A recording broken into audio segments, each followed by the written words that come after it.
The Radio Memories Network is brought to you in part by Liberated Syndication, podcast publishing made easy, libsyn.com. That's libsyn.com.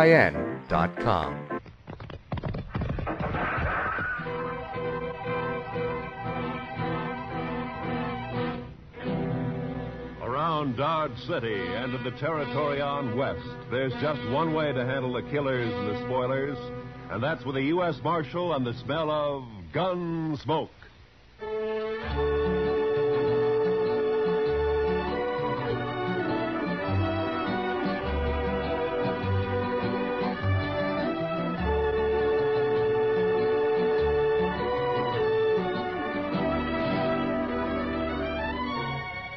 Gunsmoke, starring William Conrad. The story of the violence that moved west with young America. The story of a man who moved with it. Matt Dillon, United States Marshal.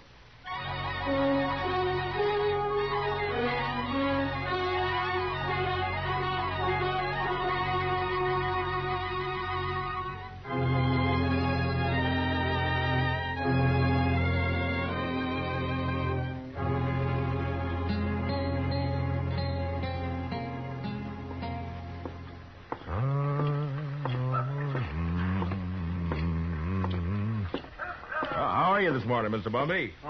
Oh, Marshal.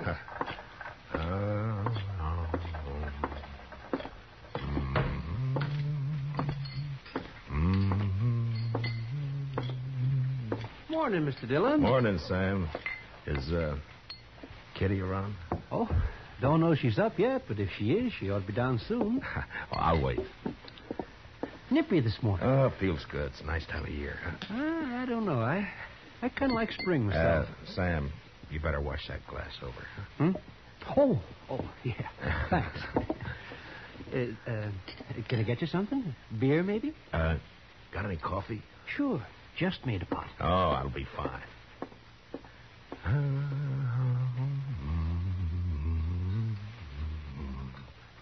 Her face is something wondrous fair. That's pretty, Matt. You got a pretty voice. Oh, it's good enough for calling the hogs, I guess. Yeah. You just get up? A while ago. Why? Oh, it just strikes me I haven't seen you close too early like this. Uh-huh. No, you look fine. I mean that you... You better quit while you're ahead. Yeah, I guess it's... Where's Sam? Oh, he's bringing in coffee. Oh, Sam, cup for me, please. Sure, Miss Kitty. What's the occasion, Matt? Kitty? There's a party tomorrow night, a dance. It's a benefit for the new school down at the hall, you know. And, every fellow's to bring a girl. You know? It happens at dances. Go on. Well, what I'm trying to... Will you go? With me? I'd kind of like to, Matt, but no thanks. Oh. Well, I gotta work here. You know that. Besides... Well, you ought to be able to get off. Well, even if I could, ladies might not take kindly to it, Matt. I'm not rightly polite society. What do you care about what the... Well, thanks anyway, Matt. That smells wonderful. Sammy, I think I'll marry you. Me? Oh, shucks. Me? Oh, shucks. Listen, Kitty, about the dance, I've already bought the You're tickets. sweet, Matt, and I thank you kindly for thinking of me, but you better ask someone else. Well, it isn't... Sam, will you go and polish up your glasses, please? Oh, sure, Mr. Dillon. Sure. Now, look, Kitty, I'm asking you to go with me. It's important to me that you go. Are you making love to me, Matt? At this hour in the morning? No, I mean it. I want you to go to the dance. You want to be embarrassed. You want everyone to stare at us. You know what they'll say? My, the marshal really should have better sense than to bring that woman here. It ain't decent. It ain't proper. Oh, kid. Well, it's true.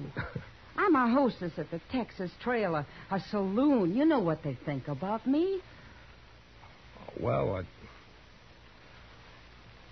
will you go, Kitty? No.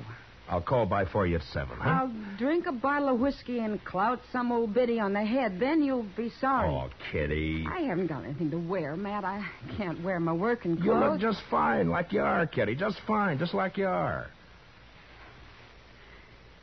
Marshal. Yeah. I shouldn't, but I guess I'll go to the dance with you. I'll be ready at 7.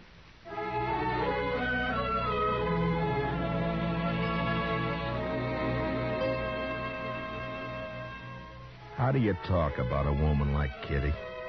The color of her hair, eyes, the shape of her leg, the way she spoke, thought.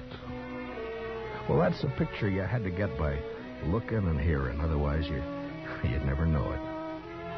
And I felt real good about taking Kitty to the party.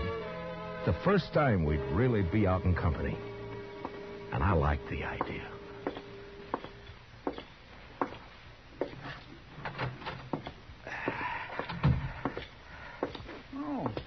Morning, Mr. Dillon. Good morning, Chester. Nice day. What is that? That, Mr. Dillon? Yeah, all over my desk. That. Ink. Yes, sir, I know. I was just cleaning it up, Mr. Dillon. Seems like a big blue bottle fly, last of his kind this fall, I guess. Big fool blue bottle fly was a setting on your desk, Mr. Dillon. Oh, you're slopping it all over the floor, Chester. Yes, sir, I see it. That lazy fool blue bottle fly was a stomping all over your desk, Mr. Dillon, and I took a whack at him with a paper I happened to have in my hand, and I got him. Well, thanks a lot. Well, that's all right, Mr. Dillon. If there's anything in this world I hate, it's a big, maggoty blue bottle fly. Yeah, I know, Chester. The mail come in yet? Yes, sir. A couple of minutes ago. It's right over there. Oh, okay.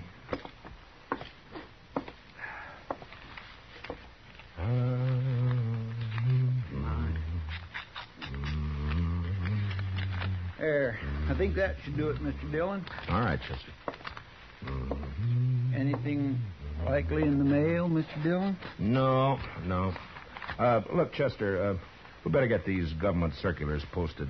Would you do that for me? Yes, sir, I'll do that. Say, Mr. Dillon? Yeah, what is it, Chester? About the dance tomorrow. Now, what about it? Well, you're going, aren't you, sir? Doc's going. He's taking Ms. McNish. I'm going. Everybody's going. You are going, aren't you, Mr. Dillon? Yeah, I'm going. Don't seem right, a man you're standing not to go to a big social like we're... You are? Yes. Well, that's fine. Just fine. Doc and me, we were talking, and it just didn't seem right to us that a man like you didn't have no real nice, sweet girl to escort to a big social. I got one, Chester. A real nice, sweet girl. I'm taking Kitty. Miss Kitty? I asked her before I came down, and she accepted. Well, that's good. Miss Kitty. That's right, Chester. I got a couple of letters off to Washington, Chester. You want to go and see about posting those circulars, huh? Yes, Mr. Dillon. Ah, fine.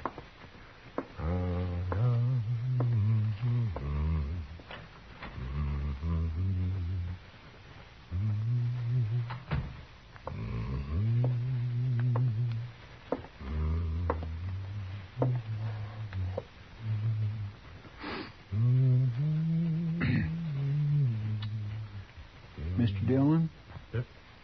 Oh, what is it, Chester? Well, Mr. Dillon, it ain't none of my business, and I had no right to say it. Say what? Well, sir, Yeah. I was wondering if I might borrow one of them fancy ties off you for the party. That's not your business. That's what you haven't got any right to say. Yes, sir. No, that's right. You're a liar, Chester. But you can borrow a tie. I thank you kindly, Mr. Dillon.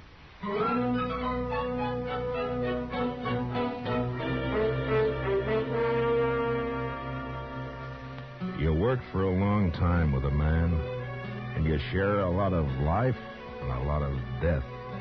And after a while, you know him even better than yourself. Well, that's the way it is with Chester and with me. Now, he had something on his mind, and I figured after a while he'd get it off. Well, the morning went, and it was almost noon when Chester came back. Gonna go have some dinner, Mr. Dillon? Yeah, I think I will. How about you? Hungry as a raggle-bone possum. Did you get the posters up? Yes, sir. Well, okay, let's go. Mr. Dillon? Yeah? I guess there's something you ought to know, sir. There's talk. Yeah. All right, Chester, come on, get it out. It's all over town. About you taking Miss Kitty to the dance tomorrow night. What do you mean, all over town? I only asked her this morning. Yes, sir, I know. Best I can figure, Sam over at the Texas Trail must have heard you and let it slip. There's been a mighty fierce mess of gum clobbering up and down. All over. All right. Thanks for telling me, Chester. It ain't none of my business. Yeah, I know. You said that before. Yes, sir. I surely did. Well, let's go get something to eat.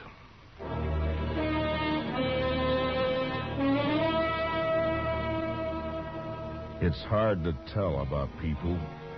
Maybe it's hard to tell about yourself because you come under that same heading, people. And when they're mean and small, there's not an animal to touch them. Chester and I walked down the street, and it didn't take long to hear and see what was going on. Some of the drifters leaning against the wall on the corner came right out with it. Morning, Marshal. I understand there's Galentine's got herself a new beau. What did you say? Maybe you ought to look into it, Marshal. Folks are being downright rude. Mister, you're gonna... Come on, Chester. Hey, you see his face? Ought to haul him in. Every one. Yeah? What are you going to charge him with? Pestilence, Mr. Dillon. Just plain pestilence.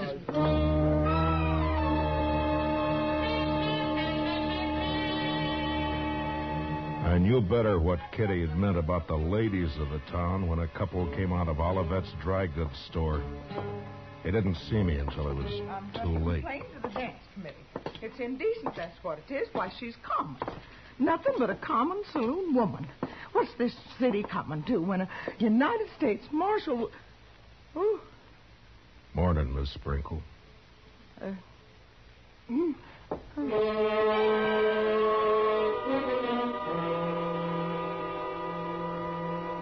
When a man's born, they say he's blessed or cursed with a lot of things already in him.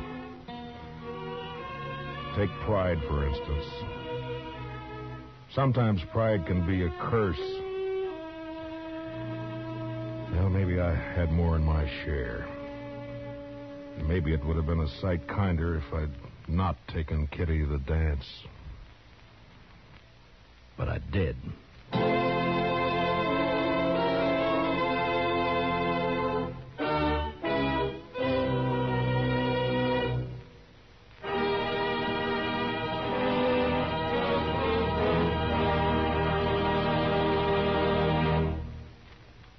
We will return for the second act of Gunsmoke in just a moment. But first, this hint for weekend driving. Whatever you do, be moderate. Be obedient to all traffic laws. Be careful. Use your head and don't take chances. Now for the second act of Gunsmoke.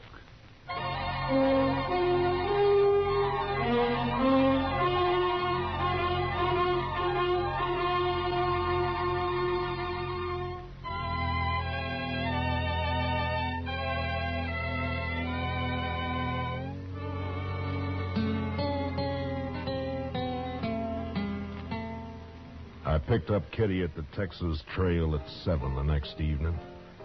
She was waiting by the side door, and when I saw her, she kind of moved back in the shadows, almost as though she was ashamed for me to see her. Hi. Hello, Matt. Are you all set? Well, I guess so. Matt, are you sure? Hey, Kitty, you look fine.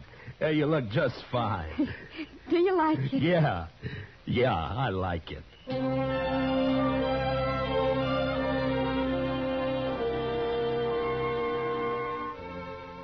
We walked along the street down to the hall, and I kept looking at her like I say, you know, you had to know this, Kitty, to understand what I mean, and even then you get a surprise. She was like a 17-year-old on her first date, and she was like all the women you'd ever known and loved, soft and innocent.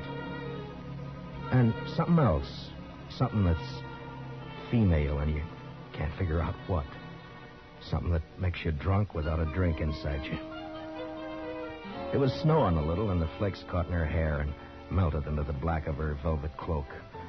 And just before we went in, I looked at her again. And I didn't care. I was proud she was with me. Oh, evening, Marshal Dillon. Evening, Miss Murphy. You know Miss Russell? How do? You have your tickets, Marshal Dillon? Oh, yeah. Here we are. Fine. Go right in, won't you? Oh, sure. Oh, excuse me, Mrs. Murphy. Is there somewhere I can put my cloak?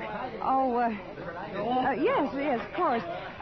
The ladies' reception room is right through there. I didn't catch the name. Catherine Russell, ma'am. Excuse me, ma'am. Yeah, sure. I'll wait for you. Thanks. You better.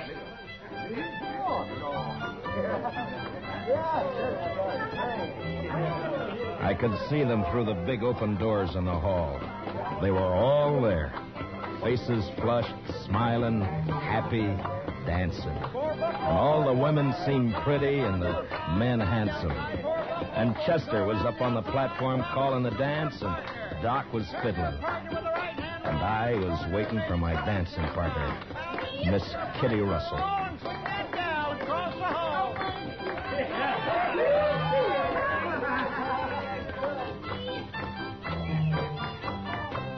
Now run away home and sing your own and leave my buffalo gal alone.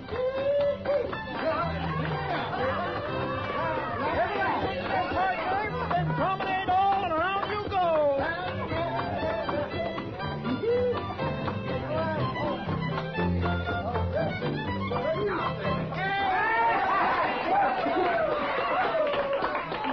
Hi. What took you so long? I'm sorry, Matt. I had a skirmish with one of the genteel females in there. Oh, I'm sorry. How says she? You know, I get the idea I'm not welcome around here. Let's go in and get some punch, huh? Sure. How are you, John? Oh, that's a nice dress, Kitty. Well, I haven't worn it since a few years back in New Orleans. Hey, Marshal. Oh, Miss Kitty. That's Doc. Well, hiya. Oh, fine, Doc. Hello, Doc. I say, we got a bottle of whiskey outside. You care to join us? Oh, this punch. Not right now, thank you, Doc. Oh, well, sure. Say, Miss Kitty, I saw you come in. Best-looking woman in here. Oh, there's lots of scratching going on. Thank you, Doc. If you see Mrs. McNish, don't tell her where I am, will you? Man gets kind of dry fiddling. Oh, well, so long. So long, Doc. Punch, Marshal Dillon? Kitty? I guess so. Mr. Sprinkle, have you met Miss Catherine Russell? No, I'm afraid I haven't. You got a short memory, Mr. Sprinkle. Huh? I could have swore it was you in the Texas Trail a couple of weeks back. Drunker than a hoot owl. Don't you remember I had to slap your face? I think... Edward? Well, Edward? Yes, dear. You let somebody else take care of the punch. I want you to come with Oh, me. well, I promised. I'm on the committee. Evening, Miss Sprinkle. I have no wish to speak to you, Marshal Dillon, or this woman you brought with you. I will not have my husband serving such people. Aren't you being a trifle bad-mannered, Miss Sprinkle? How dare you say that? Well, aren't you? I suggest that you leave, Marshal. Emmy. You're not wanted here. Not with that woman you've seen fit to bring. Come on, Matt. I want to go. No. This is a public dance, Miss Sprinkle. Right now, you're trying to make it private. If you can't behave like a lady, I'll thank you to leave this lady's presence. What? Now, see here, Marshal. You can't talk like that to my wife. Hey, Kitty. What do you say, Kitty? Matt, please. I want to go. We're not going anywhere. We're staying. How about some music? All right now, folks. It'll be a waltz this time.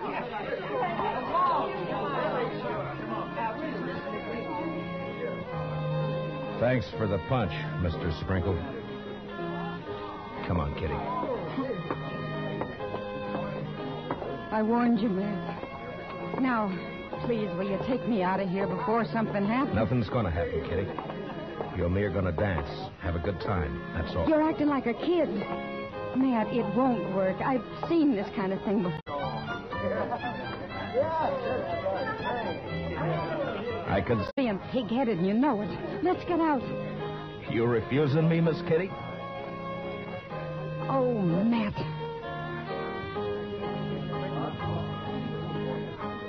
We danced. But it wasn't what I hoped it'd be. Kitty closed her eyes. I guess she was trying to blot it out, but I could see the other couples looking, whispering, and one by one dropping away over into a small group that got larger. And there were only about 6 of us left when the waltz ended. And that's when the stranger and a couple of his pals walked out onto the floor. They were drifters, probably been in town for a week. And they were having their fun before they moved on.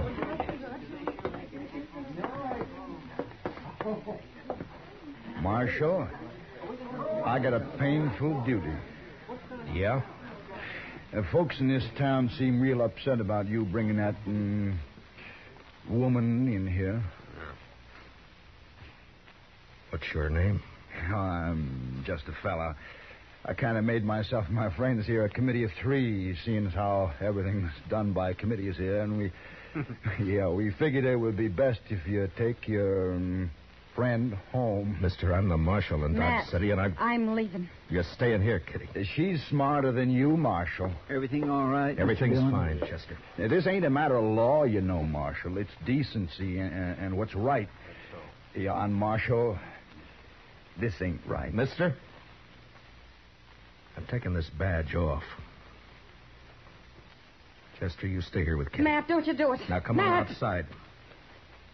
You. We're going to talk some more about this out there. It's cold outside. Now, you be a good fella and get out of where you ain't wanted. You know I won't hit you in here, don't you? Were you thinking of doing that, Marshal? Now, that ain't lawful. I ain't done nothing. Kitty. Kitty, wait. Now, there's a gal with sense. All right, mister. No, I'm telling you. You and your pals are going to have to come out sooner or later, and when you do, you better start hightailing it out of Dodge before I catch up with you. We'll think of that. Oh, sure. We sure will. Marshal.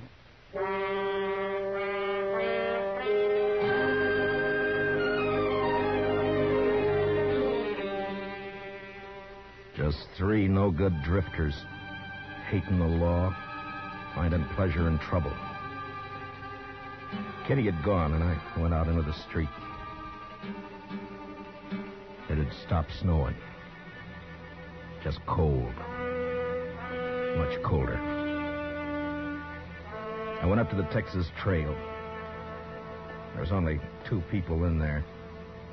Some guy dead drunk on a table, and someone else standing at the bar, looking into the mirror at me.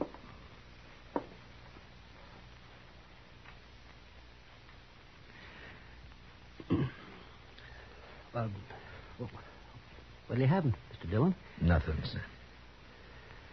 Yeah. I got some things to do in the back. Give me a call if anyone comes in, will you? Yeah, sure.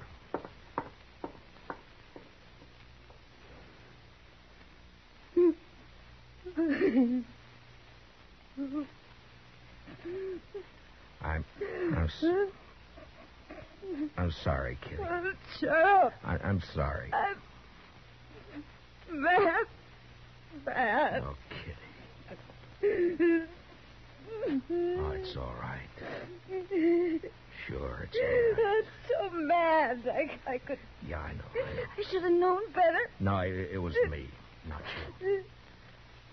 No, it wasn't that either. It was all those polite ladies and gentlemen.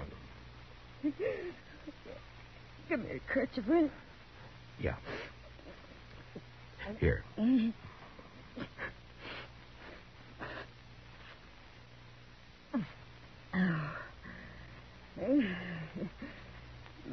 Been a long time since I cried. Yeah, sure. It wasn't so much for me, for you. I wanted to cry right there in the hall, watching you and knowing there was nothing you could do. Nice mess of people we got in Dodge. No, it's not them, Matt. It's me.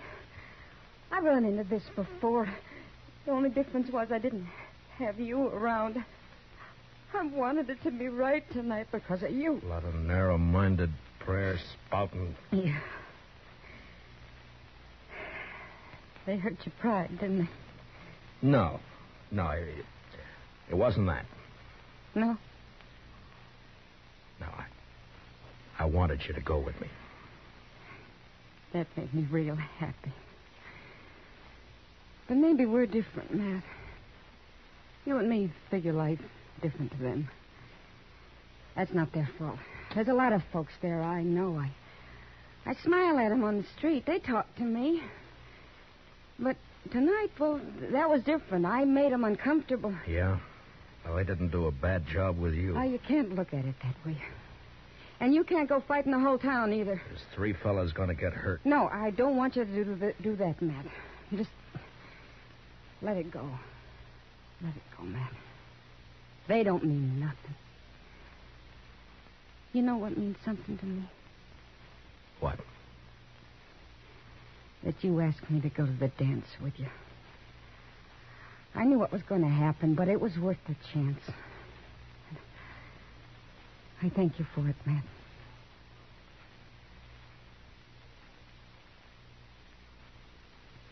You're a funny one.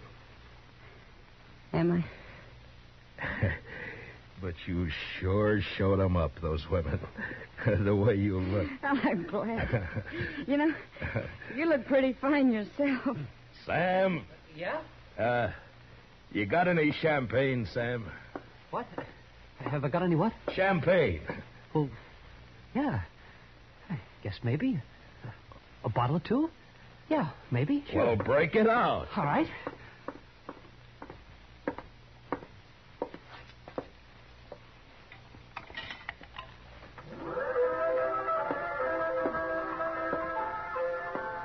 Miss Kitty,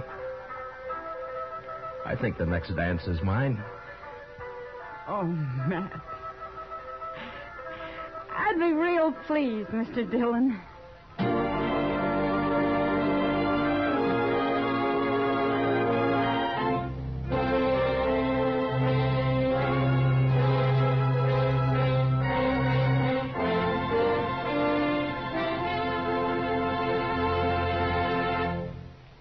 Gunsmoke, under the direction of Norman MacDonald, stars William Conrad as Matt Dillon, U.S. Marshal. Tonight's story was specially written for Gunsmoke by Anthony Ellis, with music composed and conducted by Rex Corey. Featured in the cast were John Daner, Vivi Janis, Bob Sweeney, Lawrence Dobkin, and Mary Lansing. Parley Bear is Chester, Howard McNair is Doc, and Georgia Ellis is Kitty. Gunsmoke is heard by our troops overseas through the worldwide facilities of the Armed Forces Radio Service. Join us again next week as Matt Dillon, U.S. Marshal, fights to bring law and order out of the wild violence of the West in Gunsmoke.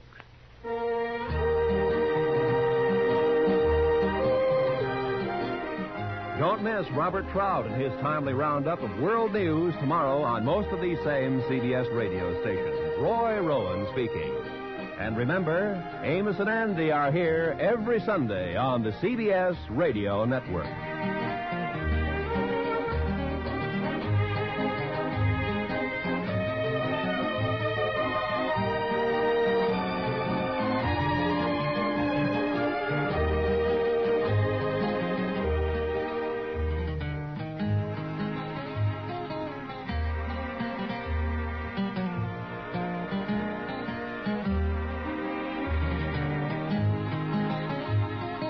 tonight because of you. A lot of narrow-minded prayer spouting. Yeah.